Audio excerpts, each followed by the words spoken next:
আসসালামু আলাইকুম। সকালে উঠেই মেজাজটা খারাপ হয়ে গিয়েছে এবং খারাপ হওয়ার একটা যথেষ্ট কারণও আছে। দাঁত মাজার ব্রাশটি ভিজে পেলাম। বেগমকে জিজ্ঞেস করলাম, আমারটা দিয়েই কি সেরে ফেলেছেন? উনি বললেন না, উনি ওনারটা এনে দেখালেন যে ওনারটাও ভিজা। তাহলে কি হলো, কে করলো? যাই হোক, আমি মাঝে মাঝে অন্যদেরটা করি। এটি নিয়ে প্রায়শই আমার বিরুদ্ধে বড় ধরনের অভিযোগ আসে। যেই ব্রাশ নিয়ে আমি দাঁত মাজি সেটি সাবান দিয়ে অনেক সময় ধৌত করা হয়, অনেক সময় ফেলে দেওয়া হয়।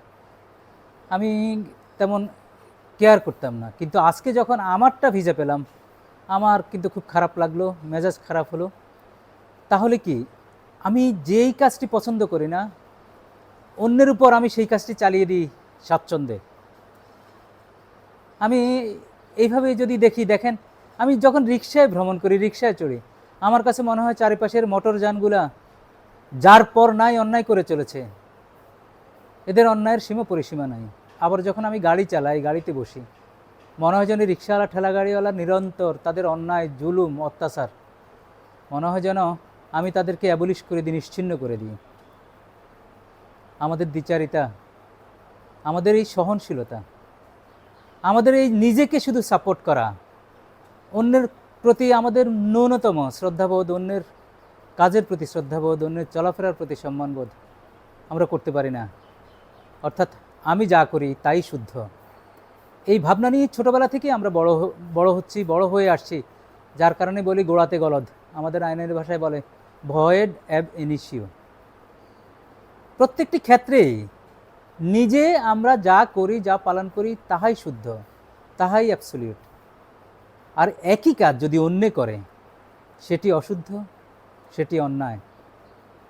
অথচ বিদেশে, উন্নত দেশে, আমি বিদেশে বলবো, আমি ইংল্যান্ডে বেশ কয়েক বছর থাকার কারণে ওই দেশের কথাই বলি, যে যদি আপনার সাথে রাস্তায় চলার সময় কেউ একজনের যদি একটু ধাক্কা লাগলো, কম্পিটিশন হয় কে কার আগে বলবে সরি ইটস মাই ফল্ট।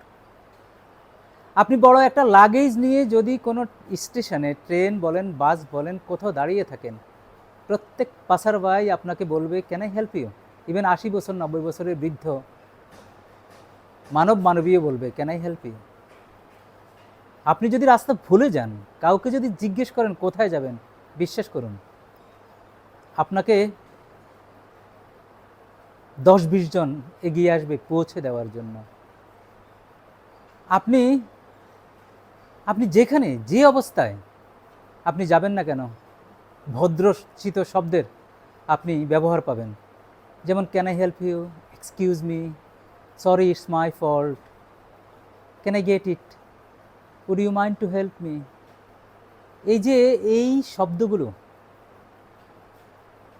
প্রত্যেকটা জায়গায় ব্যবহৃত হয়, পালন করা হয়, এবং তারা আন্তরিকতার সহিত এগুলোর ব্যবহার করে থাকেন। আর আমরা কোথায় আছি? আমরা কত নিচের দিকে আমরা নেমে যাচ্ছি। আদব কায়দা, আচার আচরণ, বৈষম্য, সাম্য, সম্প্রীতি, কোথাও যেন আর এগুলো পাওয়া যাচ্ছে না।